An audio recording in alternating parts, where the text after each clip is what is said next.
Estamos online. Olá, pessoal, boa noite, sejam todos muito bem-vindos a mais uma live do Projeto Múltiplos Saberes. Eu sou a professora Alessandra Sena, licenciada em História, com mestrado em História Social e Cultural do Brasil pela Universidade Salgado de Oliveira, Universo. Olá, pessoal, sejam bem-vindos. Boa noite a todos. Estamos aqui na 15ª live do nosso projeto Múltiplos Saberes. Eu sou o professor Alan Fernandes, licenciado em História e pós-graduado em História Social e Cultural do Brasil pela instituição FEUC. Eu gostaria de lembrar a vocês que, assim como as demais lives, né, do nosso projeto, esta live também estará, a partir de amanhã, no nosso canal do Projeto Múltiplos Saberes no YouTube, ok? Não deixem de ir lá se inscrever no nosso canal, clicar no sininho para receber as notificações de todas as publicações que a gente fizer, ok? Exatamente. Bom, pessoal, hoje nós temos o prazer de receber a professora Marta Ferreira, tá? Historiadora e pedagoga, mestre em educação pela UERJ, doutoranda em educação pela Unicamp, tá? Faz parte do grupo Fala, atualmente leciona na pós-graduação do IPN, do Instituto Pretos Novos, tá? No centro do Rio de Janeiro, e também candomblessista. Hoje nós teremos aí como debate, né, o tema Saberes de Terreiro por uma Educação Antirracista. Boa noite, professora Marta, seja bem-vinda, é um prazer tê-la aqui conosco hoje. Boa noite, Alessandra, boa noite, Alan, o prazer é todo meu, quero estar agradecendo, complementando, eu sou Marta Ferreira, Marta de Oxum, sou Iaquequerê, mãe pequena no Ileaxã, Milarei, Açabá, em Duque de Caxias, aqui em Santa Cruz da Serra. Um prazer enorme estar aqui com vocês, um prazer saber que tem aqui mais uma cria da FEUC, eu tenho orgulho de dizer que eu sou cria da FEUC, né? Antes de morar aqui na Baixada, eu morava na Zona Oeste do Rio de Janeiro. Então, a FEUC tem um lugar bem queridinho no meu coração, onde eu fiz história e pedagogia também lá. Pois é, nossa casa do professor, né, Marta? Pois é, de verdade. Querida. Pois é. Vamos lá, Marta, é interessante, né? Porque a gente tem debatido ultimamente, lógico, para a gente que está no meio da educação e para a gente que está no meio da academia, o debate antirracista é sempre suscitado, né? A gente está sempre dialogando sobre como projetar ações antirracistas, né? E agora, com a morte do George Floyd nos Estados Unidos, parece que o assunto reviveu ainda mais. E é ótimo a gente ter você conosco aqui hoje para conversar sobre educação antirracista, sob a perspectiva dos terreiros, mas também da escola, né, da educação. Então, assim, quero muito te agradecer. É maravilhoso tê-la aqui conosco, é uma temática super importante para todos que estão aí nessa luta. E, assim, você tem 40 minutos para fazer sua fala, depois a gente interage. Pessoal, mande as suas perguntas para a professora Marta, tá? E fiquem à vontade, que a gente vai dialogar aí durante essa 1 hora, tenho certeza que vai ser muito proveitoso. Fique à vontade, Marta. Obrigada. Bom, eu sempre fui professora em escola pública aqui na Baixada Fluminense, nas escolas estaduais, né, atuando em Nova Iguaçu e também atuando aqui em Caxias, e sempre fui candomblessista, né? A pesquisa ela foi surgindo depois já dessa docência e candomblessista, minha circulação pelos terreiros ela acontece desde a infância, né? E o que me fez pensar um pouco sobre isso era como as pessoas reagiam à minha presença, à presença de outras pessoas candomblessistas no espaço escolar, né? E também entender que nesse espaço escolar a gente não está lidando com intolerância religiosa, mas está lidando com o que eu estou chamando, o que a gente chama de racismo religioso. né? Porque a gente sabe que é de onde vêm as religiosidades de matriz africana, né? Que vem do povo que foi escravizado, e a gente percebe que o reflexo desse racismo religioso na sociedade reflete diretamente no chão da escola, né? E para mim foi bem marcante, porque quando eu começo a minha atuação como professora de História no Estado, eu estava em que a gente chama de preceito, eu tinha acabado de ser iniciada no candomblé, então eu estava de cabeça raspada, pano na cabeça, toda de branco, e as reações dos colegas eram as mais diferentes possíveis, e também dos próprios alunos, e isso começou a me chamar a atenção. Né? Na escola particular, isso na rede privada já acontecia, mas com a iniciação e eu chegar nesse espaço que é tido como laico, né? Me trouxe muitas reflexões e ampliou uma luta que eu já tinha por conta da religiosidade, de história de família, nessa luta de pensar uma educação antirracista. Né? Então, dentro dos espaços escolares, a gente vê uma dificuldade de compreensão dessas culturas, né, vindas do povo escravizado. Né? Tudo é ligado à religiosidade, e eu acho complicado também não compreender essa religiosidade também como uma forma de cultura.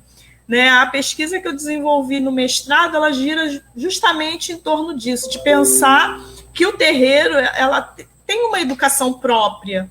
Né? Eu parti de algumas análises dos cadernos das crianças, que o terreiro que eu faço parte tem muitas crianças e adolescentes, então eu peguei alguns cadernos, porque lá a gente tem essa prática de registrar o que a gente vai aprendendo no cotidiano, nos cotidianos do terreiro, nos cadernos. Isso não é uma obrigatoriedade, é sugerido pelo babalorixá Daniel de Iemanjá, que é a liderança da casa.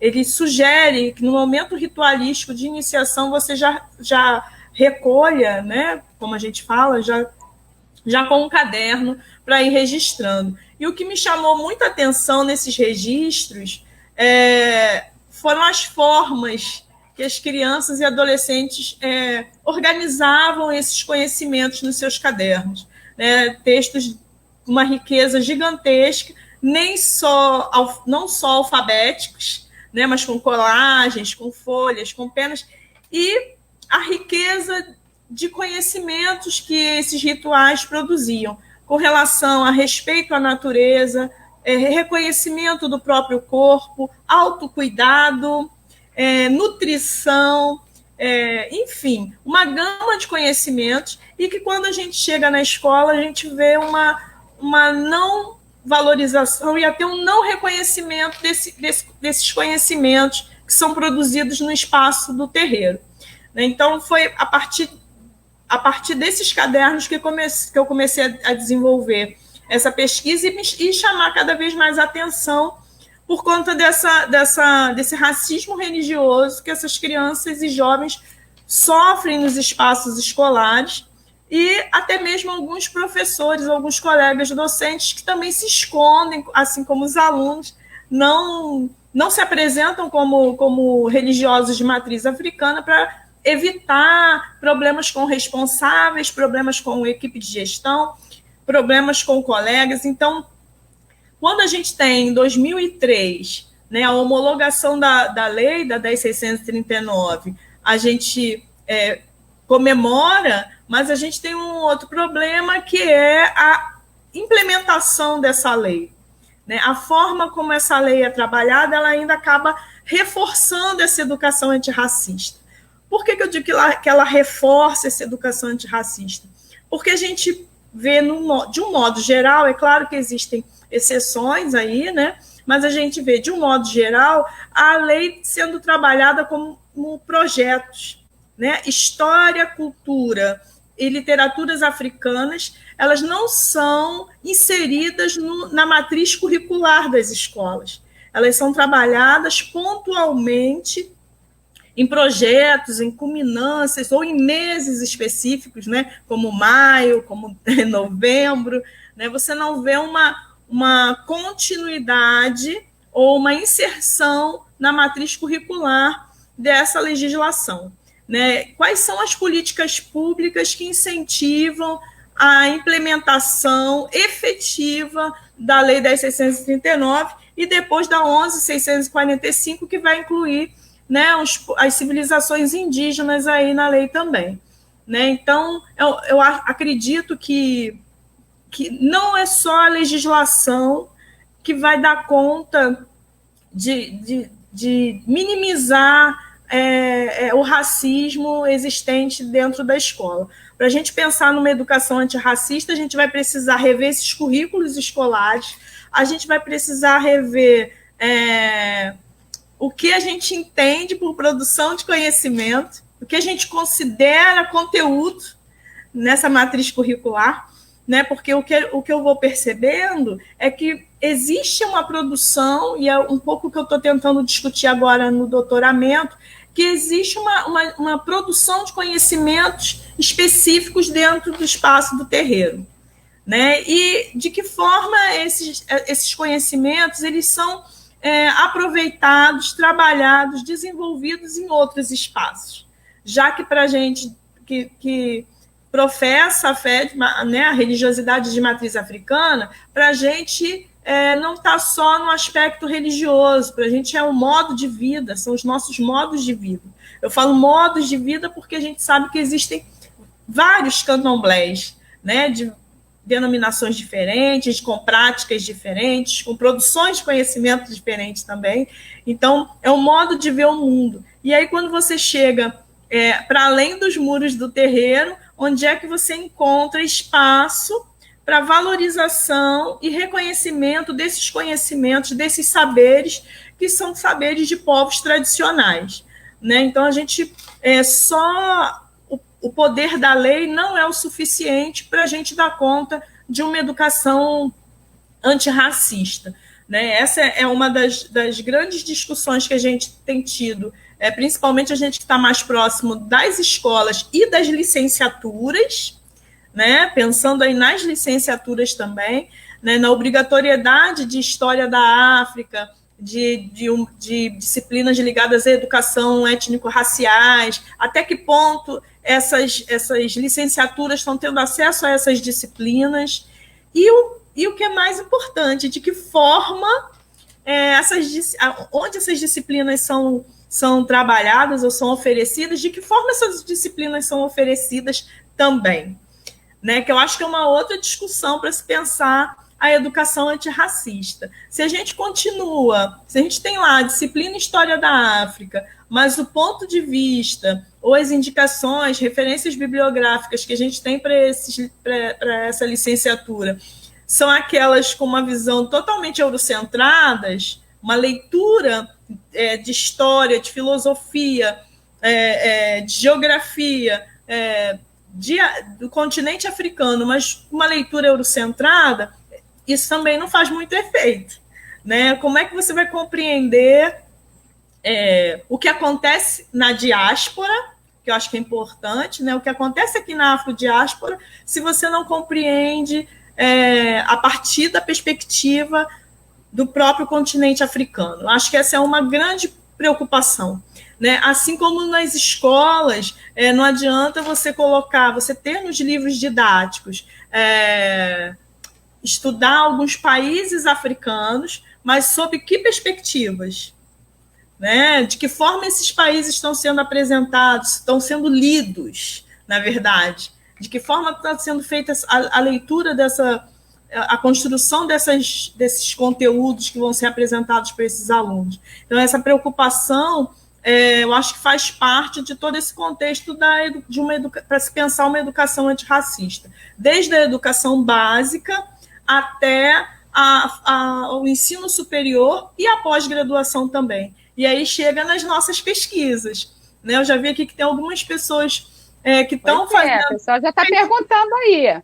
Que tem pesquisas com essa pegada, que é o caso aí da professora Alessandra Tavares, da Bruna Almeida, que está aí, né? Enfim, são pessoas que têm pesquisas que vão por esse viés de pensar por uma perspectiva ou africana ou afrodiaspórica, né? Que que é um outro olhar, é uma outra forma de olhar, e eu acho que são esses olhares e essas pesquisas que vão dar corpo para essa luta por uma educação antirracista que a gente precisa instituir efetivamente. Né? Eu acho que a gente tem vários esforços, vários exemplos e várias fontes para a gente estar se instrumentalizando para essa educação antirracista. Né? Para quem está pensando ou já está atuando na licenciatura, a gente tem o blog de filosofia africana aqui do professor Anderson Flor do Nascimento, e ali a gente encontra textos de filósofos africanos, de filósofos na afrodiáspora, né? Então, a gente tem esse exercício de pesquisa e de tentar compreender esse contexto. Tem os próprios artigos, livros e textos do professor Nielson, que está aqui também. Né? Aí, está assistindo. Para pensar também o contexto do pós-abolição, né? E o que foi isso, principalmente para a gente aqui da Baixada. Então, acho que a gente tem pesquisas de fôlego que ajudam para a gente pensar nessa formação dos licenciandos para uma luta para uma educação antirracista. Né? Eu acho que só ficar preso nos vídeos, nos livros didáticos, sem uma análise mais coesa, mais potente, eu acho que não dá conta dessa gama de questões. Né? Eu estou falando aqui do lugar do terreiro, né? Da produção de saberes do terreiro, mas que também é uma comunidade tradicional, mas a gente tem outros exemplos de espaços outros, né? Tem a linguagem da escola de samba, a linguagem da folia de reis, do maracatu, da capoeira. E aí, que conhecimentos são esses, né? Que são produzidos também nesses espaços e de que forma isso é aproveitado ou não, né, nos espaços escolares e nos espaços acadêmicos. Né? Eu acho que entender e tentar levar em consideração os conhecimentos que são produzidos nesses espaços faz toda a diferença para essa docência, né, e para essa prática escolar no chão da escola. E aí, pensando também na questão que muitas pessoas, muitos professores acabam chamando a atenção, que é com relação aos responsáveis.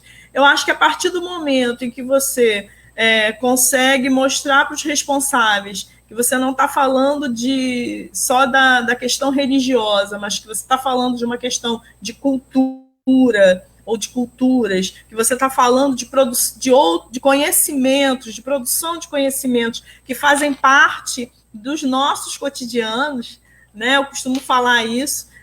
Quem é que nunca precisou tomar um chá? Quem é que não faz xarope com ervas? Quem é que nunca fez nunca tomou banho de arnica quando cai no chão? Né? Que conhecimentos são esses? Né? São os nossos conhecimentos, são os conhecimentos chamados de populares, mas são conhecimentos que a gente percebe que são afrodiaspóricos, né? E algumas pessoas e alguns responsáveis identificam como conhecimentos ligados à religiosidade de matriz africana, quando, na verdade, nem sempre estão ligados a essa religiosidade, são tradições familiares da afrodiáspora, né? Dependendo da regionalidade que você está inserido e tudo mais. Então, eu acho que o que eu tenho tentado mostrar com as pesquisas, né, e tentado discutir com as pesquisas, é justamente isso, de entender que existem produções de conhecimento para além dos conhecimentos ocidentais, né, e que a gente tem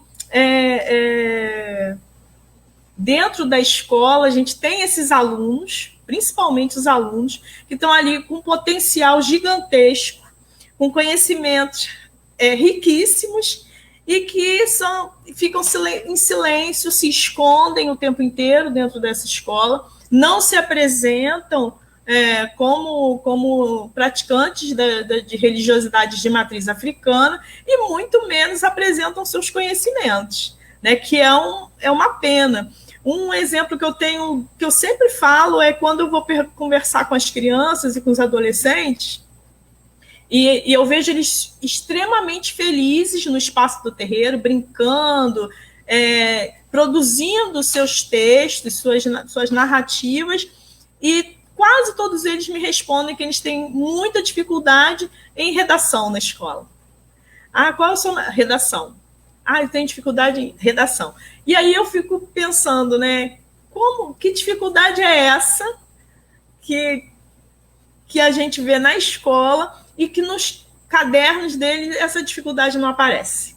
Né? Já que a gente tem produções belíssimas dentro dos cadernos, né? A gente tem textos riquíssimos, diversificados, porque não existe uma formatação para esses cadernos, cada um escreve da sua forma, até porque a gente tem uma tradição oral, então tudo é contado, tudo é falado pelo pai de santo, pelo mais velho, pelo irmão de santo, né? E em outro momento, não se registra nem na hora, geralmente é depois, às vezes em casa, algumas pessoas no espaço do ritual, depois que o pai de santo sai do espaço ritualístico, anotam o que aprenderam, o que ouviram, né? E aí, né? O que a escola faz com todo esse conhecimento, com essa riqueza textual, né? Com toda essa gama de material que esses alunos possuem e que às vezes a escola até desconhece. E aí a gente vai vendo que esse racismo ele vai mantendo um ciclo de invisibilidade, de silenciamento dessas crianças e adolescentes no espaço escolar. Né, a partir do momento que muitos fingem até que são evangélicos, né, eu vejo muitos tocando violão, na ação de graça, enfim, né, são essas práticas que eu acho que acabam escondendo, invisibilizando mesmo essa riqueza toda que é encontrada. O mais interessante que eu acho também é que os alunos, os filhos de santo, eles falam que eles não culpam a escola de forma alguma, né? E eles falam que é diferente, né? Porque a escola é um outro ritmo, que na casa de santo todo mundo ensina, na escola um só que ensina e os outros escutam.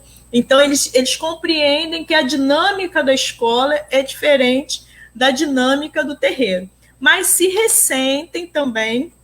E aí como eu sou do terreiro, então eu já tenho uma geração de crianças que foram iniciadas e que já terminaram o ensino médio, né, e o fundamental também.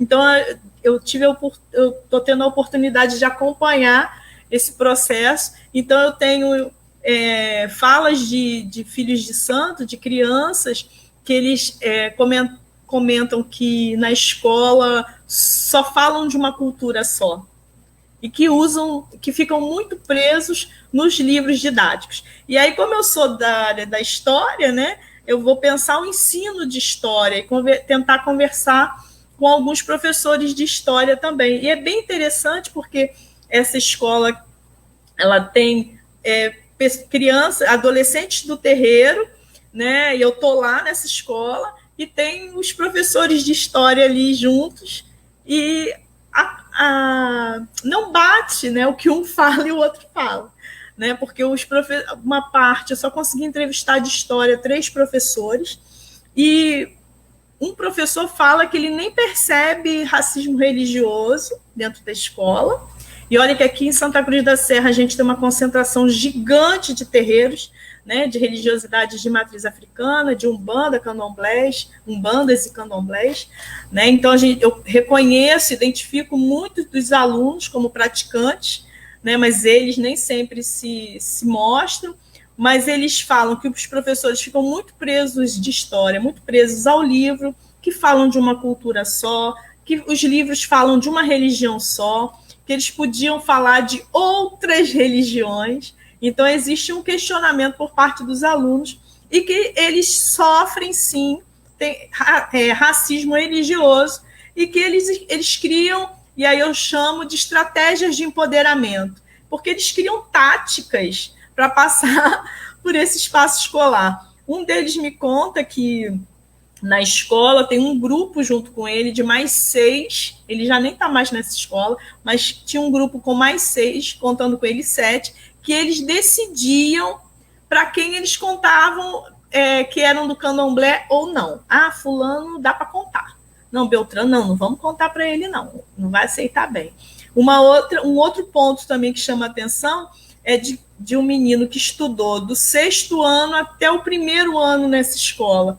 E aí ele fala que que melhorou, com o passar dos anos, isso diminuiu na escola. Porque ele disse que quando ele estava lá no 6º ano, ele fala que as perguntas mudaram. Que quando estava no 6º ano, perguntavam assim para ele: você vai para a igreja? Você vai para o culto?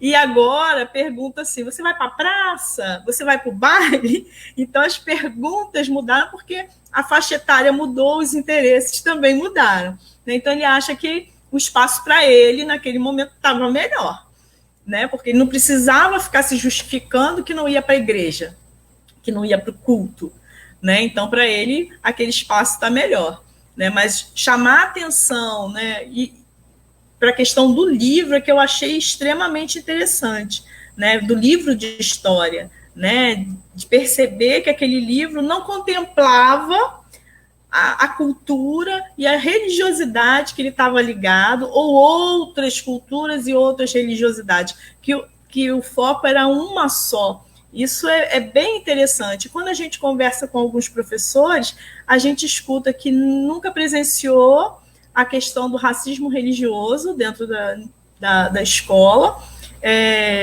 que a forma que trabalha, que implementa a lei, é através de 4 aulas durante todo o ano, né, nas aulas de história. Ele tira 4 aulas por ano para trabalhar a temática ligada ao continente africano, né? Então, a gente para pensar 4 aulas durante 4 bimestres para pensar um continente com uma gama gigantesca e pensar como é trabalhada a questão da história do Brasil e a história afrodiaspórica não foi levada em conta. Como apresenta no livro, que é a forma dos escravizados que são apresentados ali, né, que é acorrentado, que é levando chibatada, né, uma forma de submissão, né, que é apresentada ali. E aí a gente começa a conversar com os professores sobre os alunos se identificarem ou não enquanto negros, se isso influenciaria ou não, né? Essa forma de apresentar a história da afrodiáspora para esses alunos, se isso influenciaria. Alguns acharam que sim, outros não. A mais sensível foi uma professora de história que é ligada à religiosidade de matriz africana, e aí sim, ela disse que presencia, sim, e precisa intervir nas questões de racismo religioso dentro da sala de aula, principalmente se algum aluno se assume ou comenta alguma coisa sobre a questão religiosa em sala de aula, então ela precisa intervir. E ela acha também que tem pouco tempo, né, pelo currículo mínimo que é instituído pelo próprio Estado. Eu estou falando de Estado, né?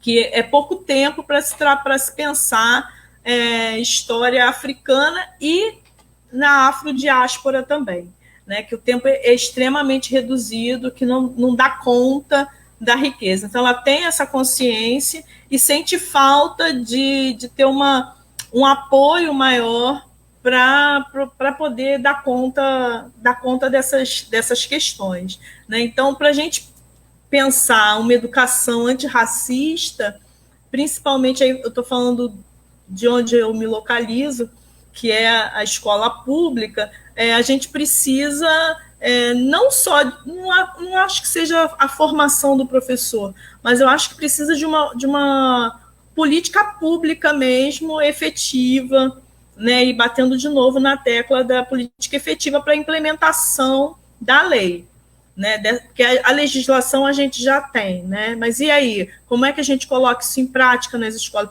Como a equipe de gestão compreender que essa lei não é para ser trabalhada no viés do projeto, que não é através de culminância, que não é de uma forma pontual, ou que não é o professor que faz o trabalho de ilha, né, isolado ali, ele faz o seu trabalho porque tem uma sensibilidade ou se interessa por aquele tema. A proposta não é essa, a proposta é muito mais ampliada, né, porque lá na lei está dizendo que é preferencialmente artes, história, literatura, é preferencialmente, não obrigatoriamente. Então, todas as outras disciplinas podem estar trabalhando, como tem a possibilidade de trabalhar questões ligadas ao continente africano e à afrodiáspora, né? Vide aí as questões de matemática, né, que são extremamente ricas em alguns continentes, alguns jogos matemáticos também, enfim. A própria etnomatemática vai apontar para alguns caminhos, né?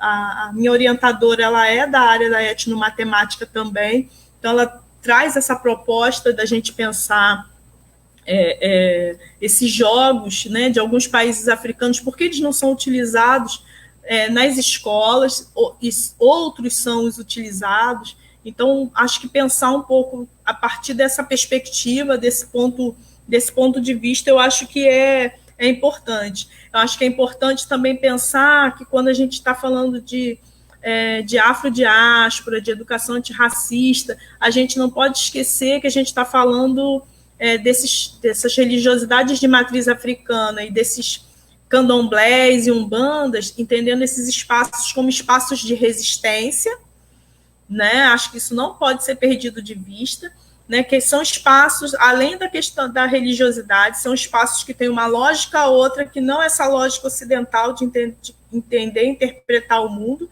Então, pensar nesses espaços enquanto espaços de resistência, de produção de saberes, efetivamente, né, de formação, de filosofias de vida e filosofias outras também. Então, e por que não, que é a proposta que eu estou trazendo para o doutoramento, já que é um espaço que produz conhecimento, né, que é o que eu estou falando, é um espaço que está produzindo conhecimento, pensar que pode existir uma epistemologia própria para esse espaço, e aí a gente ainda está pensando se vai pensar em uma epistemologia ancestral, cunhando uma categoria que é do professor Eduardo Oliveira, lá da UFBA, ou se vai pensar numa epistemologia de terreiro, né? E aí, para isso, a gente faz o exercício das leituras de autores que dialogam com essa área, né? Que é usar alguns autores como Rampatebá, ou Nsimba José, né, que fala de narrativas, pensar com a Oyeumi, que fala de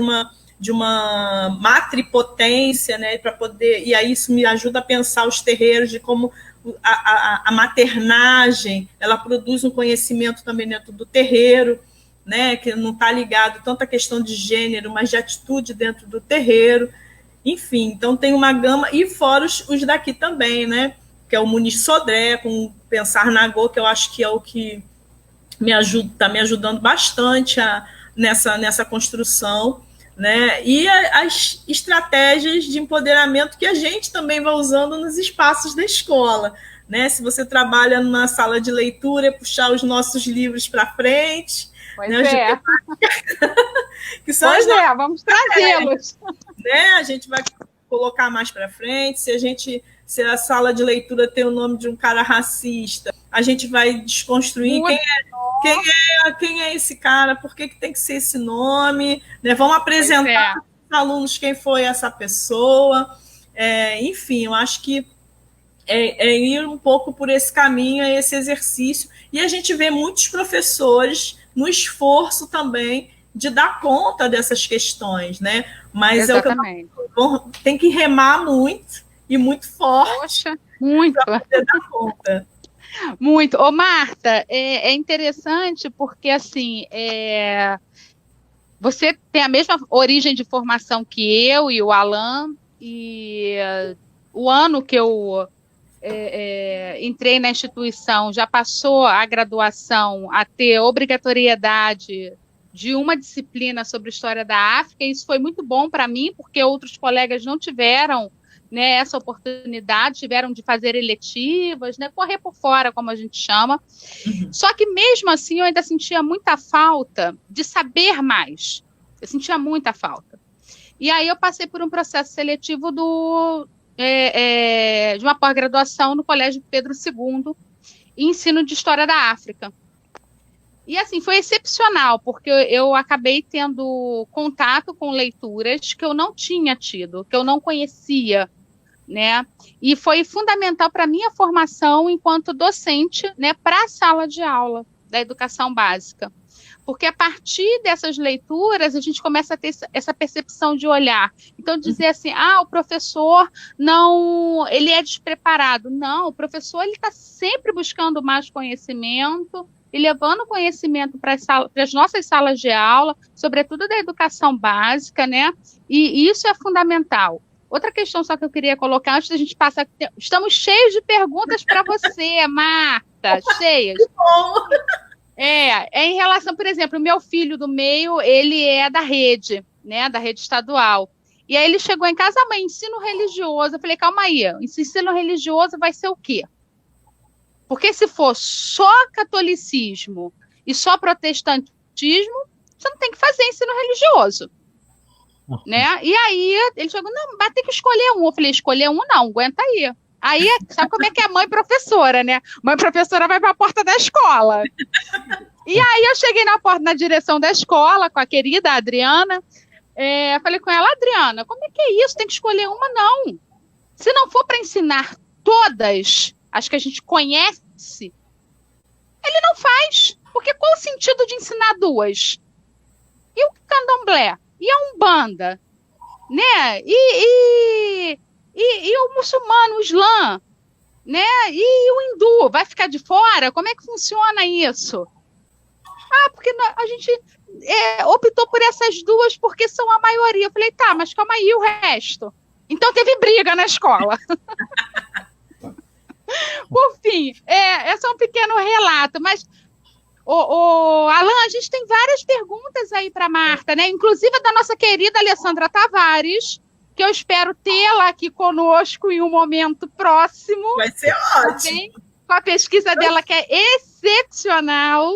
Antes de chamar as perguntas, eu posso só fazer um parêntese aí no que você falou sobre a questão do ensino religioso, que é interessante a gente pensar que o ensino religioso na escola estadual, ele é facultativo. Facultativo, e aí isso. A gente quase não vê a informação disso para os alunos e para os responsáveis, né? Até por uma questão organizativa da escola, para o aluno não ficar solto, não é informado que ele não é obrigado a fazer essa disciplina. Ele não é obrigado. E a gente tem que pensar como é feito também, como foi feito o último concurso, que foi por denominação religiosa, uma porcentagem que a gente não sabe dizer de onde, como foi tirada essa porcentagem, né? Então, eu tenho muitas reservas e não sou a favor do ensino religioso. A gente sabe que está lá na Constituição, que ele precisa existir, mas eu tenho muita dificuldade por conta dessas questões de não atender a todas, impossível atender a todas, e principalmente desrespeitar quem não acredita em nada. Exatamente. Né?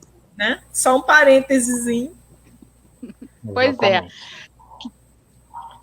Até porque, infelizmente, dentro do cristianismo, principalmente, né, para falar da maioria, né, como foi falado aqui, há um fundamentalismo muito presente, né, que começa lá no púlpito, né, e termina dentro da sala de aula, né, com a criança, o adolescente, enfim, que crê piamente naquilo que o líder religioso disse e acaba fazendo uma guerra santa, uma nova jihad, hoje em dia, contra quem não professa a mesma fé. Né? Esse que é o grande problema. Então, assim, temos uma enxurrada de perguntas, né? Como a professora, hoje ela está na live através do computador, ela está tendo a oportunidade de ver também, né? Os comentários, está bombando nossa live, a gente agradece vendo, gente. muito a todos vocês que não estão nos tá assistindo. Vendo. Não está conseguindo ver? Tá não está conseguindo ver? Então, sem problema. Só quando aparece aqui. Sem problema, eu vou colocar aqui. Não estou vendo. Tá, então vou colocar aqui Agora viu da A Alessandra. primeira pergunta da professora Alessandra Tavares é qual seria o papel do professor em uma educação antirracista hoje? A gente vai respondendo uma a uma ou faz bloquinhos? Como a gente vai fazer? Quer fazer bloquinho, Alain? Quer uma, Alain? Ou duas? Eu acho que é melhor pegar aquelas que são que tem uma essência, né? Que tem a mesma essência. Então, além dessa pergunta, né? Eu acho que já complementando até o que já foi falado, temos a pergunta aqui do espectador Tiago Fernandes, que por um acaso é meu primo, né? Que fez a pergunta aqui. Será que na escola não seria válido acrescentar disciplinas relacionadas a religiões africanas, a fim de diminuir o preconceito, e outras também sendo como obrigatória e não mais optativa, né, como é o que ocorre hoje em dia? Enfim, porque isso tem mais a ver com a questão da sala de aula. Enfim, acho que é melhor a gente né? ir por partes, né? Beleza, então vamos lá. Antes de responder as próximas. Pode ser. Então, para a professora Alessandra, eu acho que a postura de um professor hoje para uma educação antirracista, além da questão da informação, né, de informação e formação, porque hoje a gente tem muita coisa disponível, né, para se acessar e para estar nessa construção mesmo docente, né, docente democrática. Eu acho que a gente precisa também se desconstruir um pouco e mudar as lentes, né? Mudar a lente para poder compreender outras culturas que não as que nos formaram, porque tem isso também, né? A nossa formação foi totalmente eurocentrada. Então, até para a gente se desarmar e se reconfigurar para poder pensar uma educação antirracista, a gente precisa mudar as nossas lentes na hora das leituras, na hora da pesquisa bibliográfica, porque a gente estuda o tempo inteiro, isso a gente já faz, né, o tempo todo. Quem é professor sabe disso. A gente está estudando, está pesquisando o tempo inteiro. E aí mudar a lente na hora dessas pesquisas, eu acho que é uma prática muito efetiva e, principalmente, respeitar o que não conhece.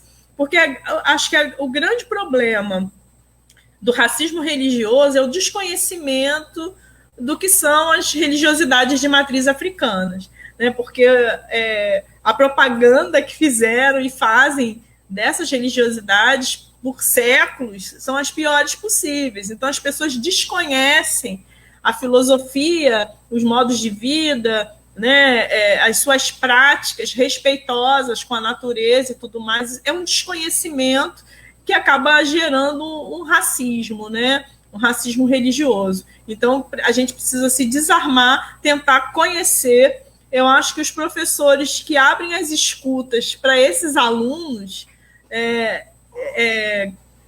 ganham muita coisa, né? Ganham para tentar compreender o mundo que esses alunos vivem, o que eles acreditam, que para a gente diabo não faz sentido nenhum, inferno não faz sentido nenhum, né? Então, compreender essas visões precisa estar com a escuta aberta, precisa mudar essa lente, tentar ler esses outros autores, para além desses que nos formaram, que a gente tem uma formação identitária muito forte, né, eurocentrada. Então, mudar essas lentes, mesmo sem ter, como no nosso caso, a gente é afetado totalmente, né? Eu sempre, mesmo sem ter a disciplina na graduação, mas eu sempre procurei saber por conta do meu histórico familiar e meu histórico religioso.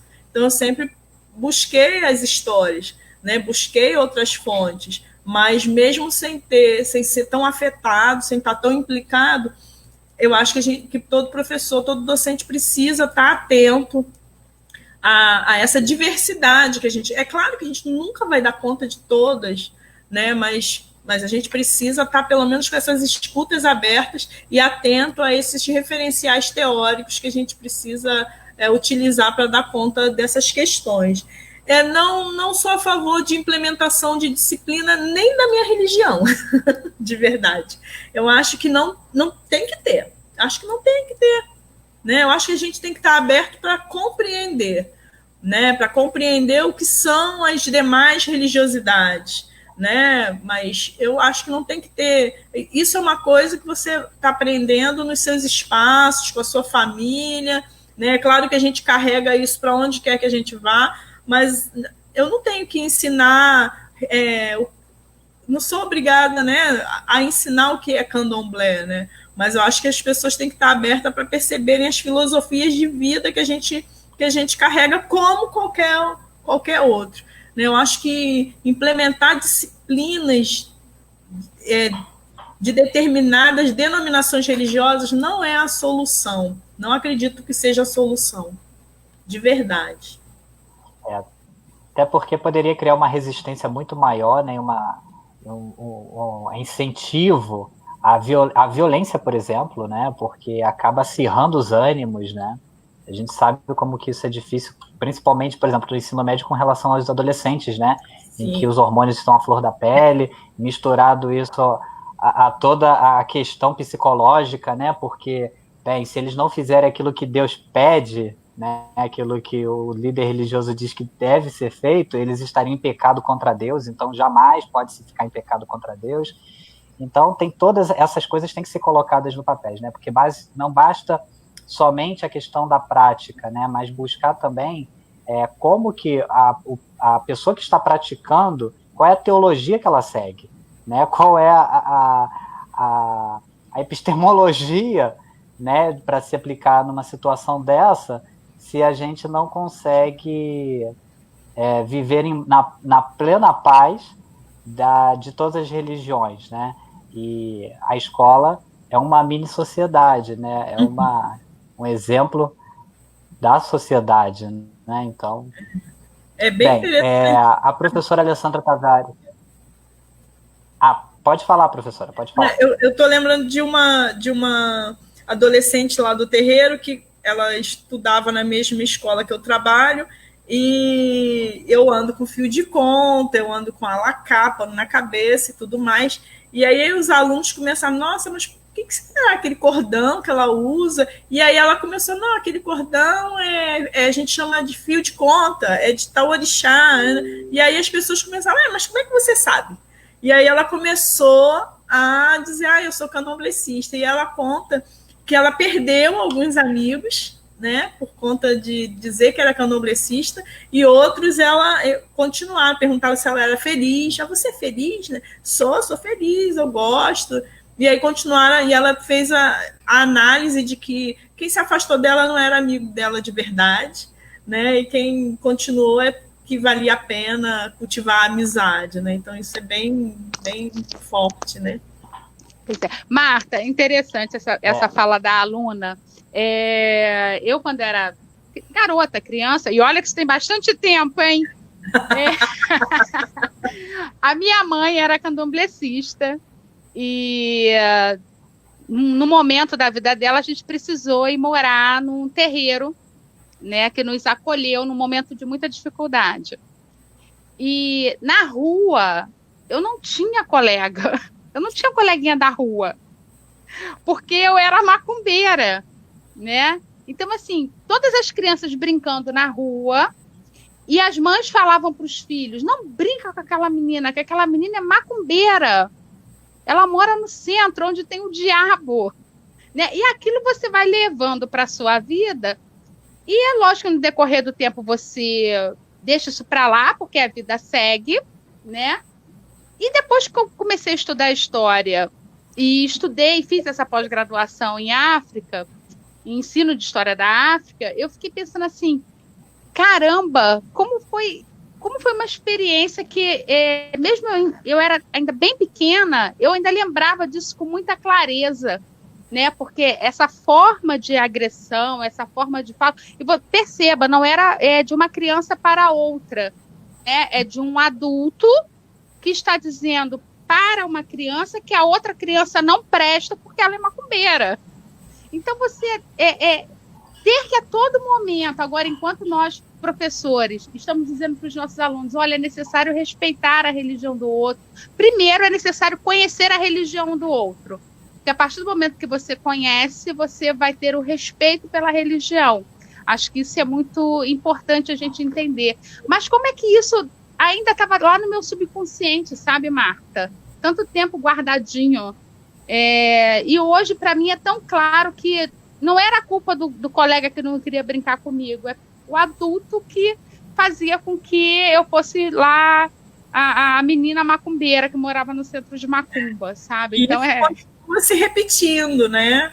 Na atualidade, esse ano mesmo, antes da pandemia, a gente teve essa mesma experiência com a Gamo de Oxalá, a Bia, que ela discutiu com a mãe da coleguinha por isso, né? Porque a mãe falou, não quero que você fale da sua religião com a minha filha, não brinca com a fulana, porque ela tinha acabado de ser iniciada. E ela foi reclamar, por que eu não posso falar? Minha religião é ótima. E aí, hoje também eu vou até repostar na página, tem o Lucas de Xangô, ele está com 9 anos agora, e ano passado ele gravou um vídeo. Ele ficou muito sentido porque o amigo da escola falou para ele que ele não ia para o céu. E aí ele grava um vídeo explicando o que é o candomblé, de como é bom, como é bonito. Eu vou até repostar hoje, que está aí nas memórias do Facebook, que é uma coisa super forte, né? O menino precisa gravar um vídeo para explicar o quanto é importante a religião para ele, que ele não compreende que isso é uma coisa ruim para ele. Por isso que a gente fala do racismo religioso, como isso é dolorido, né? Pois é. Temos mais perguntas, Alan? Temos sim. Eu acho que daqueles relatos que a gente se entristece quando lê, né? Mas seguido de uma pergunta da Tayane Lousada. Né? Ela diz que ano passado eu tive que tirar minha filha da escola porque a professora dizia que ela não podia falar de Oxum e nem do barracão com os outros amiguinhos.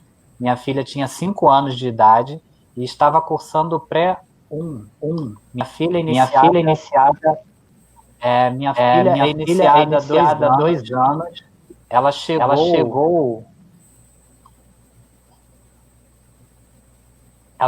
a chorar falando que não queria ir mais para a escola porque ela ama Oxum e não podia falar o nome dela. Aí ela faz uma pergunta ao final, como combater, deixa eu colocar aqui na tela, como combater o racismo dentro das escolas, principalmente na educação infantil? Tumbai, vamos lá de cá.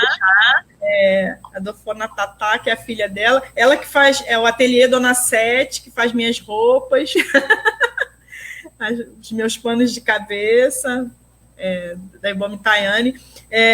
Eu acho que para combater esse racismo dentro das escolas e da educação infantil, primeiro é fazer um exercício que a Ibome Tayane tem feito, que é de nas escolas, perguntar se é uma escola confessional ou laica, porque se a escola não é confessional, a escola particular, né? Se ela não é confessional, então ela não pode estar professando uma fé ali dentro e nem estar barrando nenhuma outra fé, né? E está usando essa legislação, a lei mesmo, para poder dar conta dessas questões. Eu acho que a formação, aquilo que a gente já faz do professor, a pesquisa desse professor, ele sendo da educação infantil ou ele sendo do ensino médio, a gente precisa estar atento, né, aos referenciais teóricos das áreas, às estratégias pedagógicas, né, para se atuar dentro da escola, a própria legislação, entender que a Lei 10.639 e a 11.645, ela é para todas as modalidades de ensino, né, não é só para o ensino fundamental, médio e superior, é para todas as modalidades. Então, está atento a isso. A Dofona Thalita, ela deu um jeito muito... Ela também tem um vídeo muito bonito, que é ela rezando para o Oxum, ela junta a mãozinha, como ensina na escola, né? E ela canta a cantiga na Goiorubá que a gente aprende no terreiro, né? Então, são as estratégias. As crianças criam estratégias, né, para dar conta dessas questões no espaço da escola, né? Então, por que não nós, professores, não podemos também estar atentos a esses sinais, a esses ensinamentos que as crianças trazem para a gente, né, na verdade. Não sei se eu consegui responder, Bono. É bom, minha estilista. Eu acredito, ela colocou aqui que as escolas, um comentário anterior, as escolas usam o ensino religioso para maquiar um racismo existente entre os donos e professores das escolas particulares, né, geralmente confessionais. Sim. Tive muita dificuldade de achar uma escola que não usasse desse artifício para evangelizar as crianças. Às vezes a escola não tem nem, não é explicitamente, né, de confessional, mas mesmo assim, os diretores, né, enfim, os coordenadores, os professores, a família que gera, enfim, a escola, geralmente são extremamente preconceituosos, né, se forem fundamentalistas, principalmente. Sim. Né, então... Por isso que eu acho que tem que usar a lei mesmo, né, apresentar a legislação mesmo, né. Isso. Marta. Deixa eu ver aqui, porque tem tanto comentário.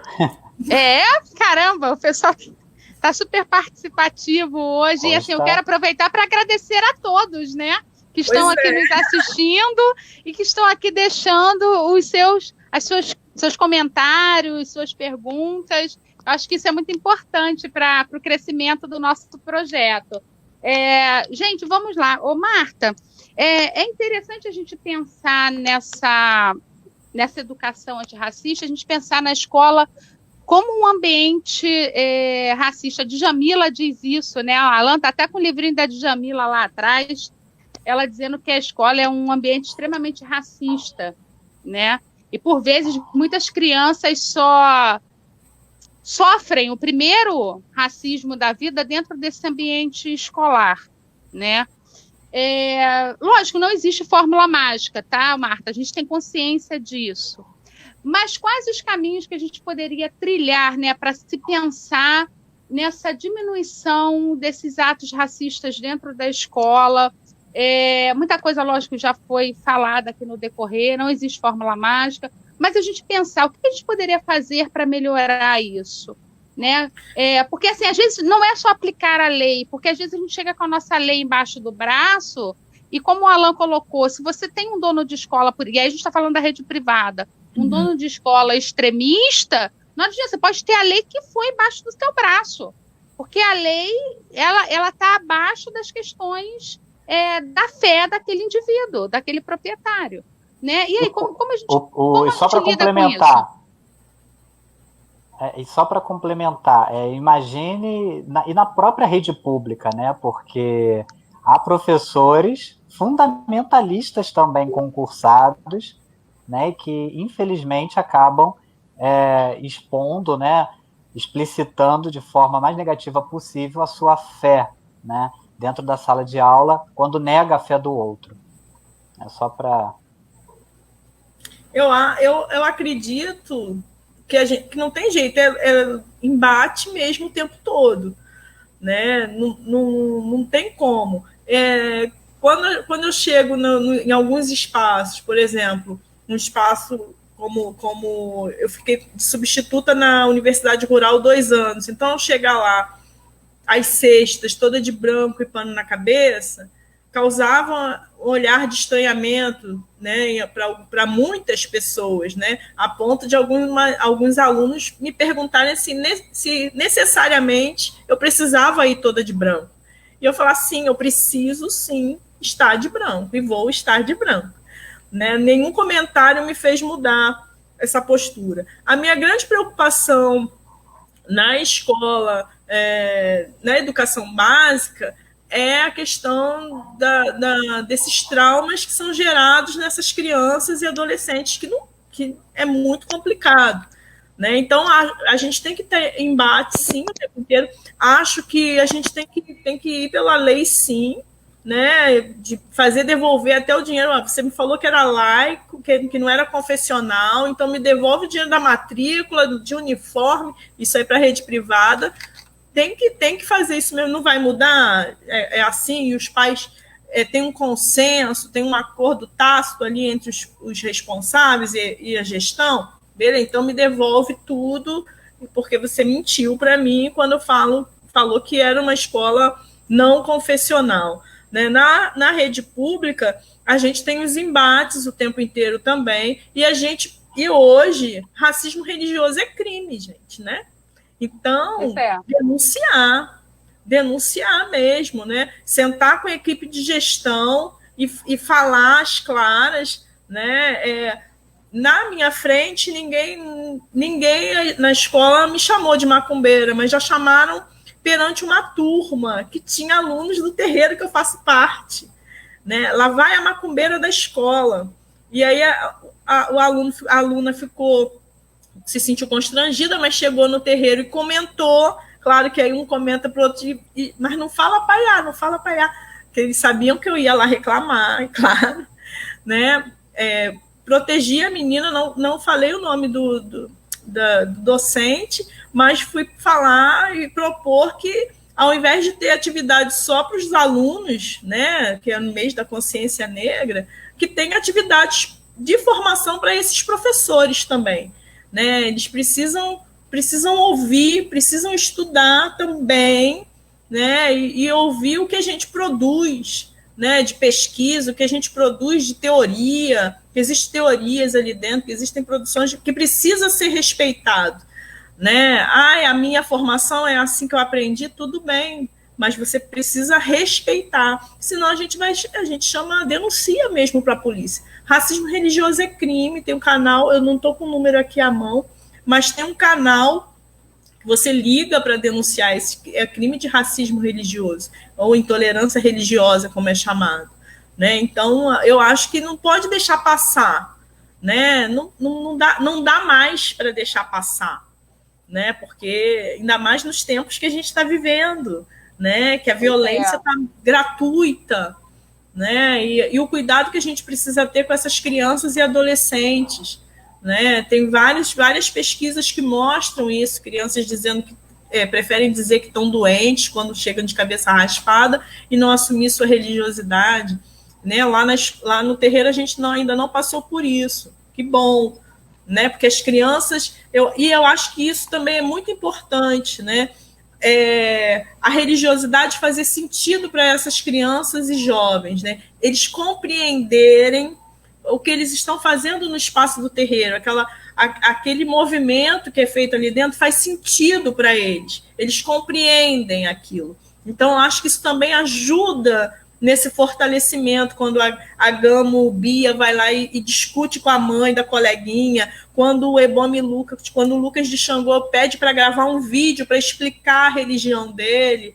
Então, eu acho que esse movimento, né, de fazer sentido para essas crianças e para esses jovens a religião, fortalece a luta para eles não se calarem. E aí eles estão usando a própria Dofona Thalita, arrumar a estratégia de juntar a mãozinha e rezar a cantiga que é ensinada no terreiro, que é toda cantada. Então, e tudo isso nas redes sociais. Então, as crianças estão muito mais sacadas do que a gente, né? Os pequenos estão usando as redes sociais para isso, né? Pois é, e aí acaba sendo uma excelente estratégia de resistência, né, Marta?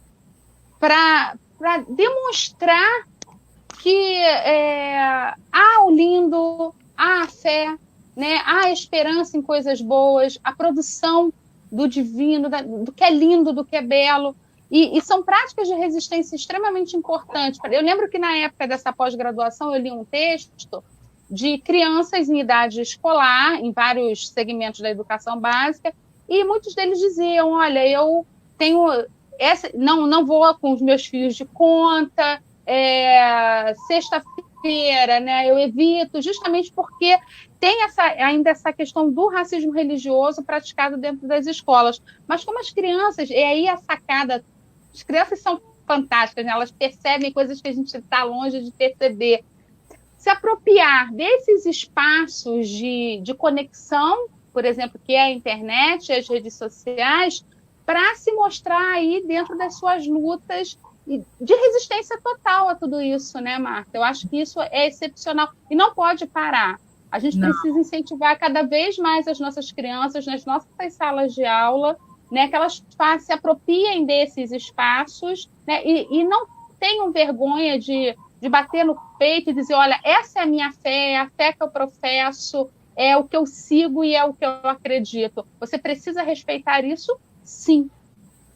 Né? Eu acho que é primordial para a gente poder começar a pensar aí nessa educação antirracista e os pais em casa também.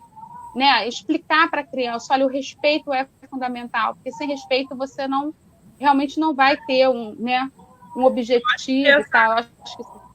Eu acho que essa falta do conhecimento, do conhecer, de saber o que é que gera tanta dificuldade, né? Até para esses pais mesmo, né? O que foi ensinado para eles sobre as religiosidades de matriz africana até então.